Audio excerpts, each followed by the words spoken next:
I've only been to a couple international theme parks, and those are Disneyland Paris and Walt Disney Studios Park, right next to each other. I got to spend one day at both parks a few years ago, and I got to ride 10 rides on that one day. So today we're going to rank up my top 10 favorite rides at Disneyland Paris. If you've gotten to visit this park, please let me know how you rank these attractions in the comments down below. I would love to hear from you, especially if you have more experience than I do. We had one day at Disneyland Paris, and at that one day we spent way too much time at the Studios Park, so we did not fully appreciate the Castle Park, which is absolutely beautiful. I love that Castle Park. I would love to go back someday. But Disneyland Paris is absolutely incredible, and I'm really excited to talk about it. Before we get started, please like this video, please leave a comment down below, let me know what your favorite ride is, and please subscribe to this YouTube channel. At the time of this recording, we just crossed 7,000 subscribers. I've been trying to stay ahead of my upload schedule, but 7,000 is absolutely incredible. I'm sorry if that's outdated by the time this video comes out. The growth has been wild, and I'd really love to keep that going. If we could hit 10K before the end of the year, I might lose my mind. That would be absolutely incredible.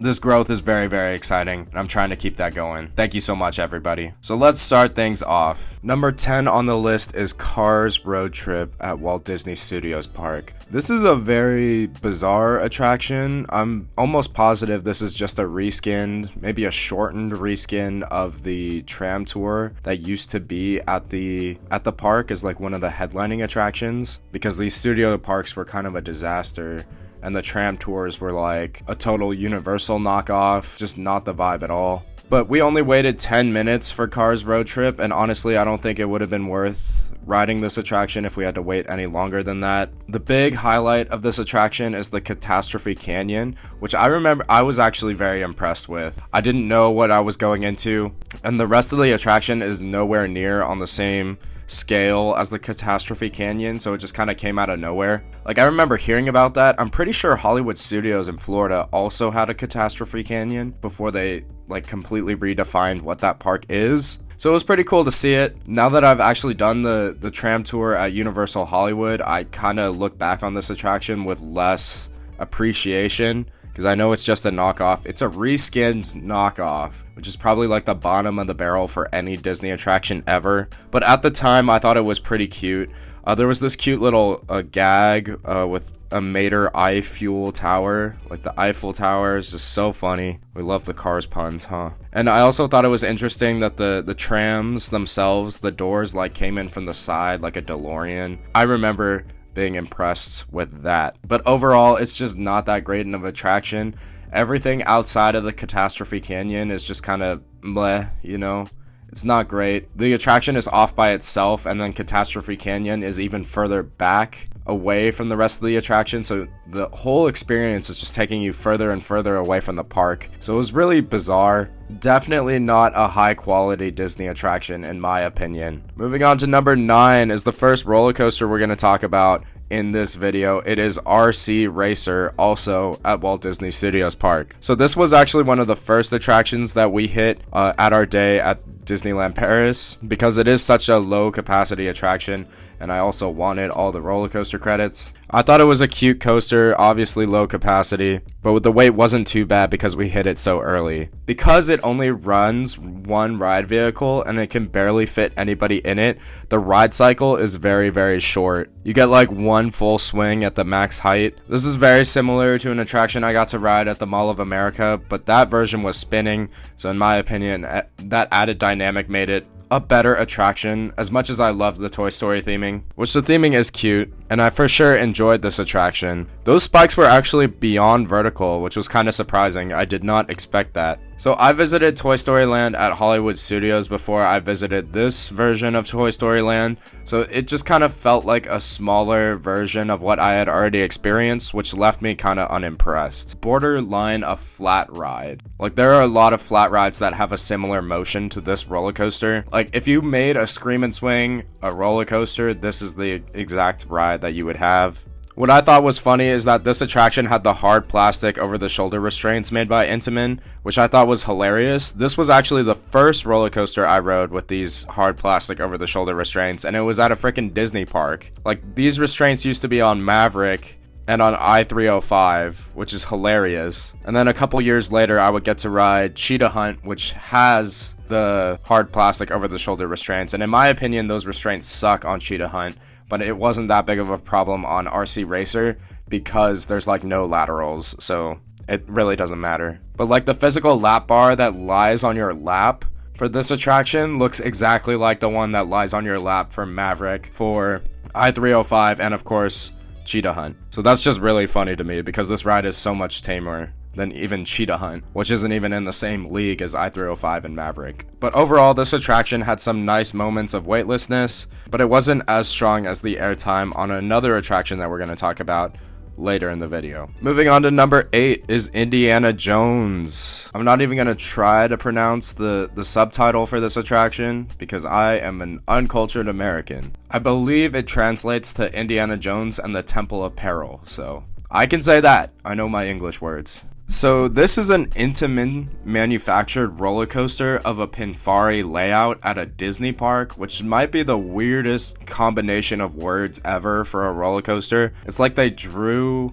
words out of a hat to create this ride. It's like, what layout? We're going with a Pinfari layout manufactured by Intamin at a Disney park. Like, what in the world? Very bizarre. But this was definitely the least impressive attraction at the Castle Park, in my opinion. The over-the-shoulder restraints were interesting because they were like the exact same as the ones on California Screamin' / Incredicoaster, which is strange because the trains are very different. Like, the seat backs are very odd. It's not really a seat, it's more like a box. Like, it's literally a 90 degree angle as a backrest. So that was kind of weird. It wasn't the most comfortable at all, but it really only bothered me in the station, not on the actual attraction, which is the case for a lot of restraints and seating designs from my experience, so I don't know, roller coasters just distract me, I guess. The trains themselves were pretty small too, not the easiest to get in and out of, but still easier than the Premier Rides Comfort Collar trains. Those suck so bad. Going into it, I knew of this coaster's reputation. I knew that a lot of people hated on it, so my expectations were like on the floor. I was really concerned after trying to get into the train. I was like, oh man, this might be a disaster. But I thought it was fine. It had a bit of a rattle, but that's nothing new for a Disney coaster. Pretty much every Disney coaster ever has a rattle, except for the new ones in Florida, which are Tron and Guardians. And also, I forgot to mention in my 7 Doors Mine Train review, that might be the smoothest Disney coaster ever because of the way that the trains like swing. That roller coaster is absolutely glass smooth. So that was a big thing I forgot to mention in that video, and it's been bothering me since I put it out. Anyway, back to Indiana Jones. My one ride was in the very back row, and none of those drops gave any airtime. Maybe a slight pop, but it was very short, and those restraints aren't airtime friendly at all. But the loop was sick. It is very circular, so it felt a lot like the one on Montezuma's Revenge or other Schwarzkopfs. I think this one is smaller and more compact than Montezuma. Definitely my favorite part of the ride, which I'm used to the loop on Incredicoaster, which is by far the worst part of that attraction, so that's kind of funny. Also, it's interesting that this park has inversions in the Castle Park. In the US parks, we don't have attractions that invert inside the castle parks, which are interesting. Either Magic Kingdom and Disneyland don't have an attraction that goes upside down. But yeah, that loop had very fun forces, and I don't think it was too much for people at a Disney park, so I'd say it was fine. It was perfect. But I'd still prefer the loop on Montezuma's Revenge and the second loop on Copperhead Strike, which is very circular, very Schwarzkopf-esque. Plus, there's like so much track and supports. It's just so a little claustrophobic around the loop, which added a different dynamic to it, which was really interesting. Definitely a unique inversion. The helices and the turns on this ride were fine. Outside of the loop, there wasn't really anything notable about this layout, but the theming is sick. I do approve of it. It was very cool. The ride itself looks amazing, and the queue was spectacular, but not better than the Indiana Jones queue at Disneyland. When you go up to the stairs to the temple, that really cool visual. You don't get to do that on our attraction in California. But overall, it's a better experience over here in California than this roller coaster in Paris, which is literally a Pinfari. Crazy. But it's a fun little coaster.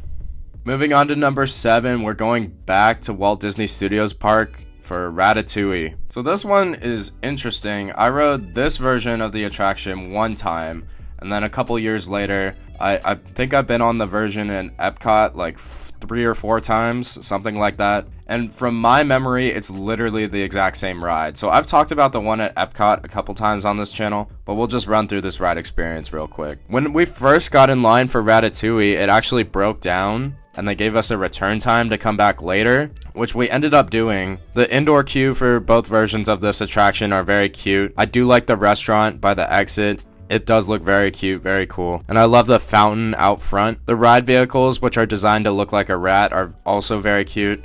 I definitely like the ones that don't look like chess pieces. Like, it looks like these rats are like standing on a hockey puck, and that's like the trackless technology. Like, the Rise of the Resistance and Runaway Railway ride vehicles are much better. But this ride is just way too reliant on screens. I do like the part where you go under a cart and there's like wheels moving in sync with the action on the screen. That's a really cool practical effect. And the screen integration could have been better. There's like 2 rooms in this attraction where all it is just a screen. And that feels very like universal quality to me, which is really disappointing. The first big screen reminded me of Escape from Gringotts, but overall this ride is really cute. I wish that the Epcot version was updated instead of literally like an exact clone of this attraction. I can only imagine how they would have handled a Ratatouille trackless attraction if it had been the 2nd or 3rd generation of trackless dark ride instead of being like the 1st generation. It's way too reliant on screens, but still very fun and very cute dark ride. I think they greatly improved on it with Runaway Railway and of course Rise of the Frickin' Resistance. Moving on to number 6 is Crush's Coaster. This one is very, very strange. We waited so long for this attraction. I think we waited in the single rider line too, and it took way too long. This is a very strange ride. Just like RC Racer, it is really low capacity, which is so strange in my opinion. Like, why did they add a Mauer spinning coaster to a Disney park? Because the theming is really cute, it's pretty popular, and it's also like a fun layout. Like, I really enjoy Spider at Lagoon, Undertow at Santa Cruz Beach Boardwalk, or Phoenix at Adventureland. Like, those are all really, really fun rides. If you've been to Hershey Park, this is literally laugh track. But this version, Crush's Coaster, has like an extended pre-lift. Like, it just added a dark ride sequence. And for me, it's really bizarre because it's literally like the same storyline, the same set pieces as Finding Nemo Submarine Voyage at Disneyland and the Finding Nemo attraction at Epcot. Like, it's the exact same story beats, and then at the end, it's just a Mauer spinning coaster in a box. Like, they had like bubbles projected in there instead of like stars, but it felt very similar to like Space Mountain. Just a very strange roller coaster. It had by far the longest wait in both parks, which is just kind of insane. The capacity is trash, but it's a pretty cool ride. It's just a modified clone of a coaster I've done at a few other parks, but it is a coaster that I like, so I do like this one. But I think the wait time we had was a little over an hour in the single rider line, so by far the biggest problem with this attraction is capacity. But the little outdoor portion for this coaster was pretty cute. A ton of people were just gathered around and watching it, and they dispatched pretty frequently, which thank God, they need to do that for this roller coaster. And the line was still very slow. That line crawled.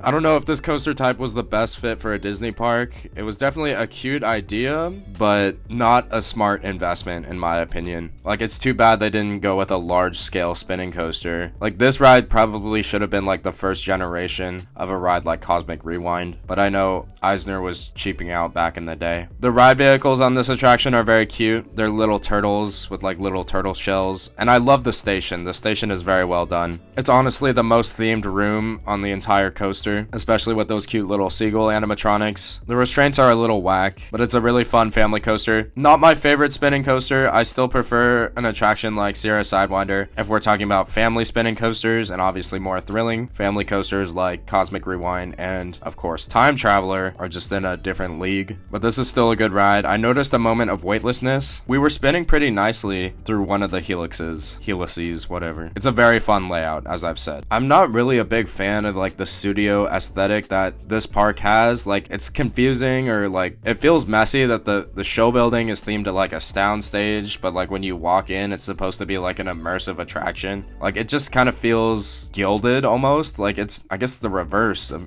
I don't even know what I'm saying. It's just like the outside looks like trash and the inside is pretty well done until the part where it just becomes like a knockoff Space Mountain. I don't know if the idea is like we're filming a movie with Crush, but that's never acknowledged during the ride experience. But I guess this is just a nitpick. It's a cute, fun family coaster, but the wait time sucks. It's also very, very popular.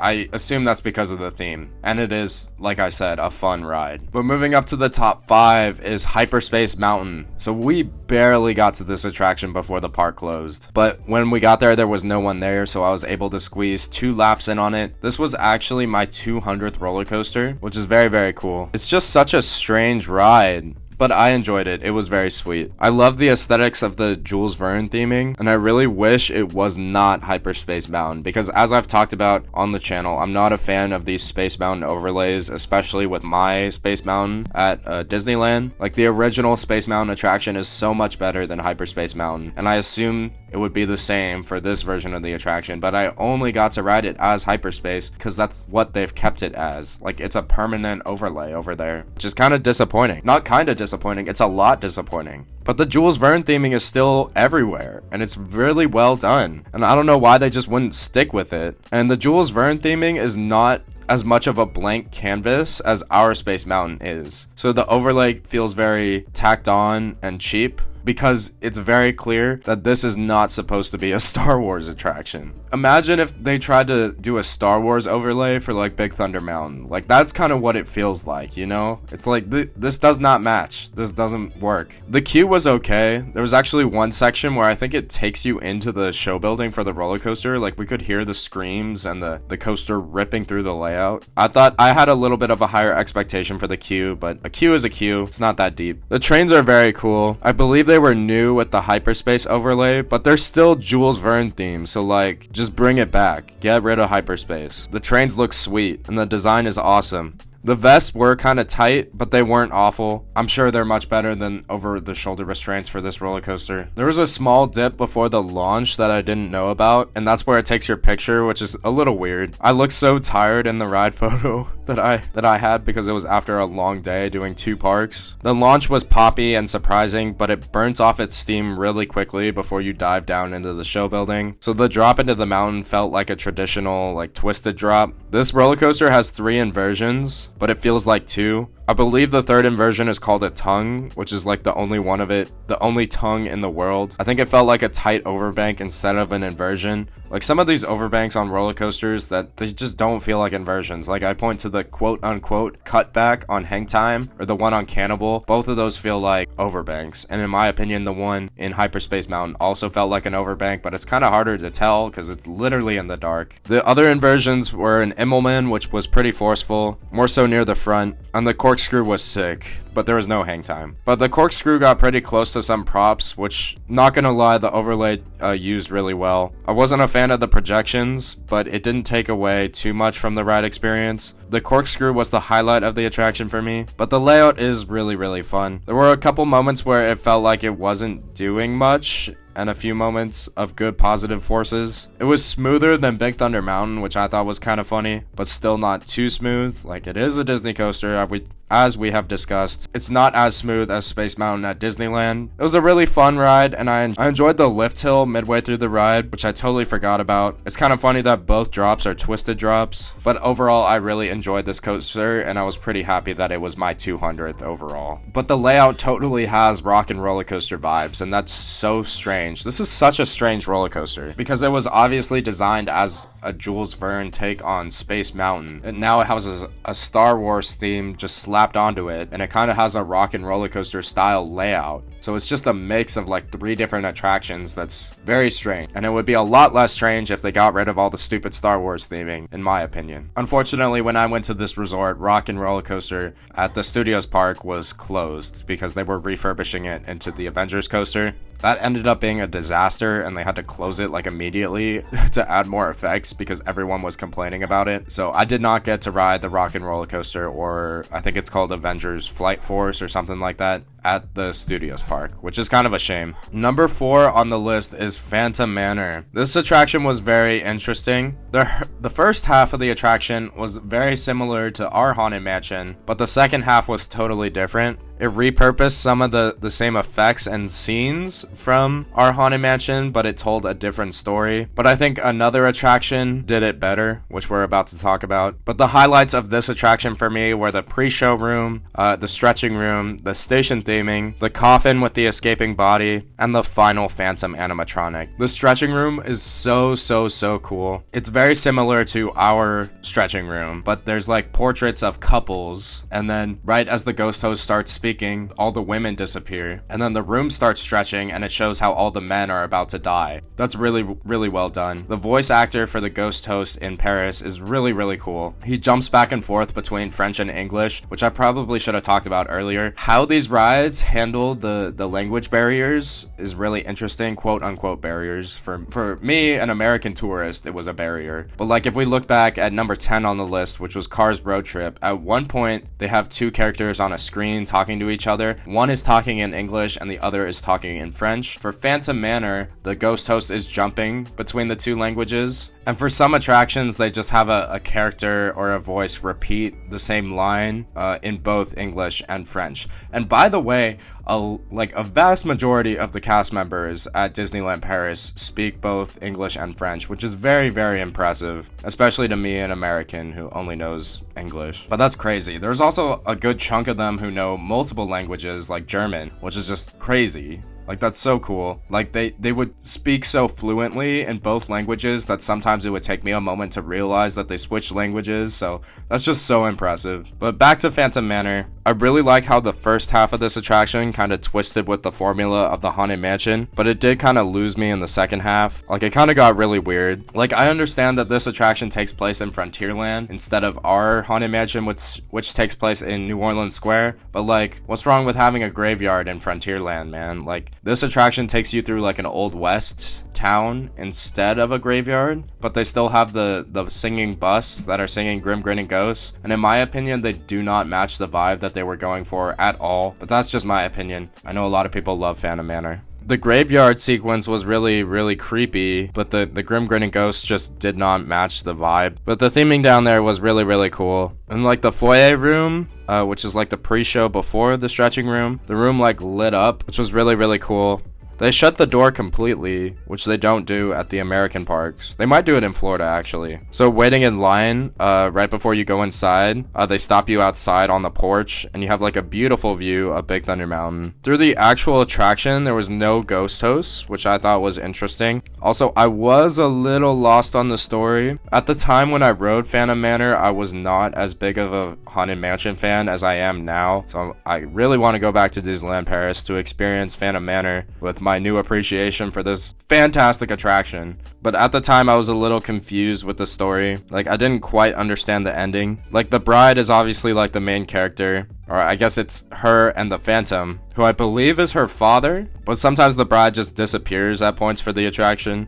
Like, it feels like they laid out this story over existing mansion scenes, which is a little bizarre, but I was still into it. I liked all the original scenes a lot, aside from the singing ghosts. Their graveyard was sick. I just don't think the changes they made to this attraction worked as well as the changes they made to another attraction, which we're about to talk about. I still really like Phantom Manor, but it just wasn't the same level as some of the other rides for me. Number 3 is Big Thunder Mountain. This is like highly regarded as one of the best attractions at Disneyland Paris. It's also well regarded as the best version of Big Thunder Mountain, which I completely understand and I agree with. This attraction takes place like on the rivers of America. Like, it's literally, instead of Tom Sawyer Island, they have Big Thunder Mountain and the river goes around it. I don't think it's called the Rivers of America. I could be wrong. I don't even remember. But Big Thunder Mountain was sick. I love the location. I love that you go under the river at the beginning and at the end of the attraction. It looks so good out there on the water. And the layout is mostly the same once you get on the island, with a few minor differences. But it was super cool. It had a ton of awesome views.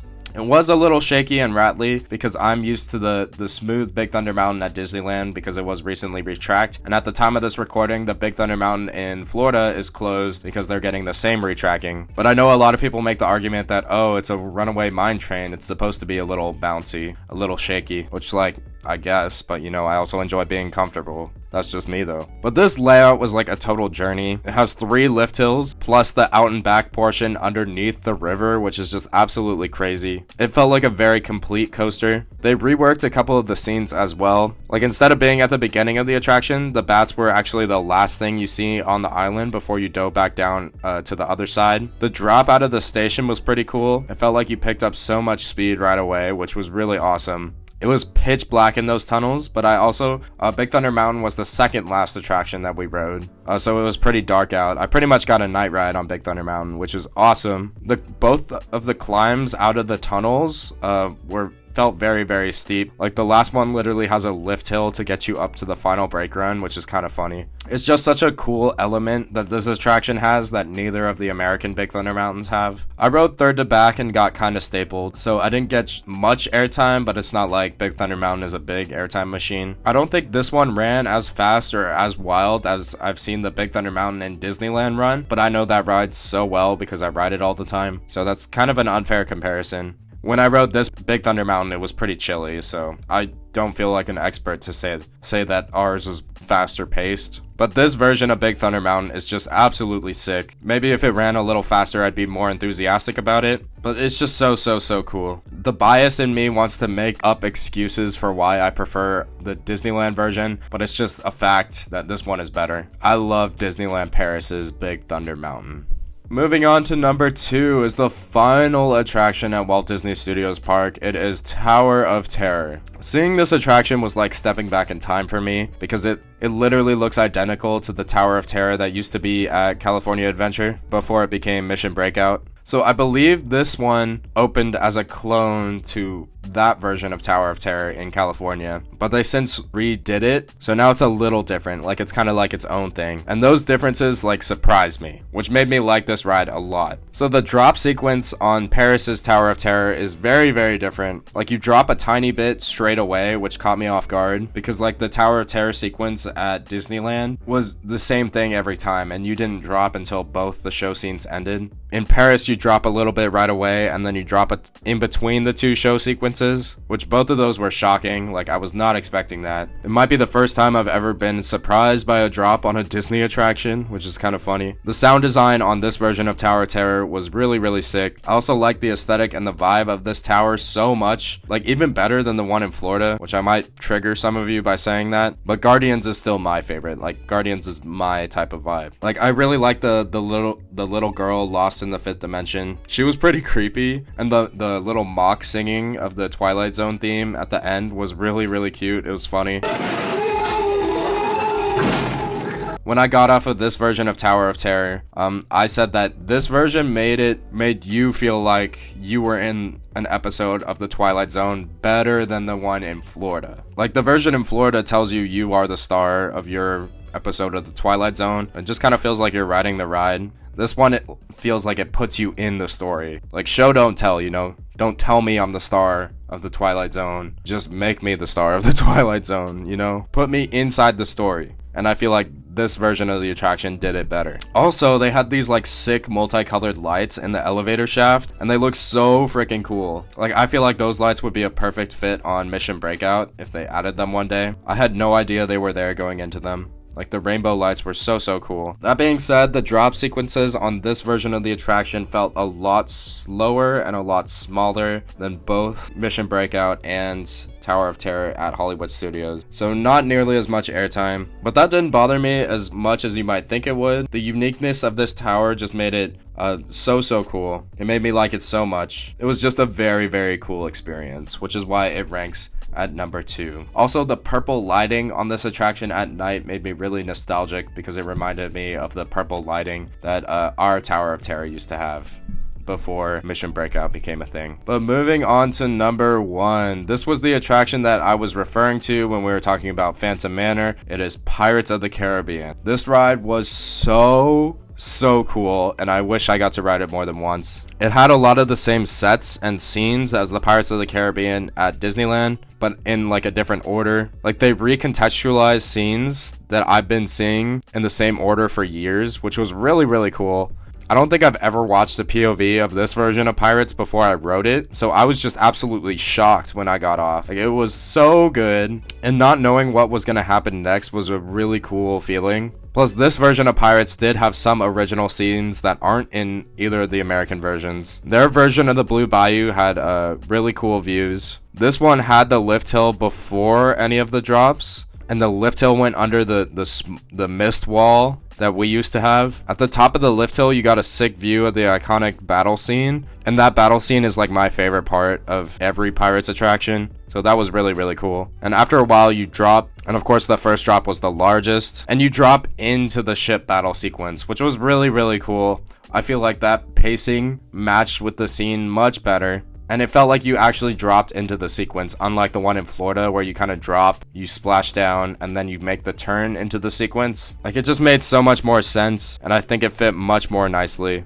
It kind of like blew my mind. Like, the pacing on our Pirates is a little bizarre because you have the two drops back to back, and then you have the mysterious and a little creepy caves before you reach the excitement of the ship battle. But dropping straight into the ship battle was really, really great. You could tell that building this version of Pirates, this was not their first rodeo. You can tell that this was the updated version. So after that, you go through some of the scenes as normal for a bit until you reach the burning city. I thought the ride was ending there because the boats were like stacking, but there was actually a second drop there, and you went under some of the burning buildings. And I also thought that was really smart. I had no idea it was coming until we got to the front of the line to go down the drop. And then that drop leads to the caves, which is just so different from ours. And then the last one had the iconic cavern with treasure, but Jack was on top of it. Like, yep, this is my favorite version of Pirates. I think they absolutely crushed it. Maybe that's just because I've been on the Pirates of the Caribbean at Disneyland so much, and I know that ride like the back of my hand. But having this experience on a Pirates of the Caribbean ride for a first time was just wild for me. I absolutely loved it. And the queue is so well done. This is like the best Pirates ride. In the plaza for the ride, they were playing the score for some of the Pirates films. And I just love that music so much. I got really excited when I heard it. It's just such an awesome attraction, and it 100% deserves the #1 spot. So those are my top 10 favorite rides at Disneyland Paris after only spending one day at both parks like 3 years ago. Let me know what you think of this video. If you're watching this video and you have more experience at Disneyland Paris, I would love to hear your input down below. How do you rank the attractions at Disneyland Paris? If I got to ride these rides more, I would probably change up this order, but this is how I rank them after one day in 2022. Thank you so much for watching. Please like this video, please subscribe to this YouTube channel, and I will catch you later.